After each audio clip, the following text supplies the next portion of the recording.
Kasaragod Kanhangad resurvey agent കൈക്കൂലി വാങ്ങുന്നതിനിടെ വിജിലൻസിന്റെ പിടിയിലായി. ഉദുമ സ്വദേശി ഹാഷിമാണ് പിടിയിലായത്. കൈക്കൂലി ആവശ്യപ്പെട്ട് 30,000 രൂപയാണ് കാസർകോട് നരൻ പാറക്കൽ തയ്യാറാക്കിയ റിപ്പോർട്ടിൽ. ഇന്ന് ഉച്ചയോടുകൂടിയാണ് വിജിലൻസിന്റെ നീക്കമുണ്ടാവുന്നത്. വിജിലൻസ് സംഘം ഹൊസ്ദുർഗ് താലൂക്ക് വളപ്പിലേക്ക് ഉച്ചയോടുകൂടി എത്തുകയായിരുന്നു. അങ്ങനെ ഉച്ചയോടെ ഉദുമ സ്വദേശിയായ ഹാഷിമിനെ ഹൊസ്ദുർഗ് താലൂക്ക് വളപ്പിൽ വെച്ചാണ് പിടികൂടുന്നത്. താലൂക്ക് ഓഫീസിനടുത്ത് അപേക്ഷ പൂരിപ്പിച്ച് നൽകുന്ന ഏജന്റായി പ്രവർത്തിക്കുകയാണ് ഈ ഹാഷിം. പെരിയ സ്വദേശിയുടെ ഭൂമി റീസർവേയുമായി ബന്ധപ്പെട്ട പ്രശ്നങ്ങളിലാണ് ഇയാൾ ഇടപെട്ടത്.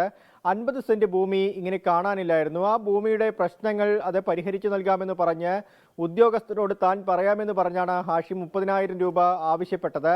ആ 30,000 രൂപയിൽ 5,000 രൂപ ആദ്യ ഗഡുവായി സ്വീകരിക്കുകയും ചെയ്തു. ഇങ്ങനെ നിരന്തരമായി കൈക്കൂലി ആവശ്യപ്പെട്ടതോടുകൂടിയാണ് പെരിയ സ്വദേശി വിജിലൻസിൽ പരാതി നൽകുന്നത്. ഇതിനെ തുടർന്നാണ് വിജിലൻസിന്റെ ഈ നീക്കമുണ്ടാവുന്നത്. കാസർഗോഡ് വിജിലൻസ് ഡിവൈഎസ്പി ഉണ്ണികൃഷ്ണനും സംഘവുമാണ് ഉച്ചയ്ക്ക് ഈ ഹൊസ്ദുർഗ് താലൂക്ക് ഓഫീസ് വളപ്പിലേക്ക് എത്തുകയും ഹാഷിമിനെ കസ്റ്റഡിയിലെടുക്കുകയും ചെയ്യുന്നത്. ഹാഷിമിന്റെ അറസ്റ്റ് നിലവിൽ രേഖപ്പെടുത്തിയിട്ടുണ്ട്.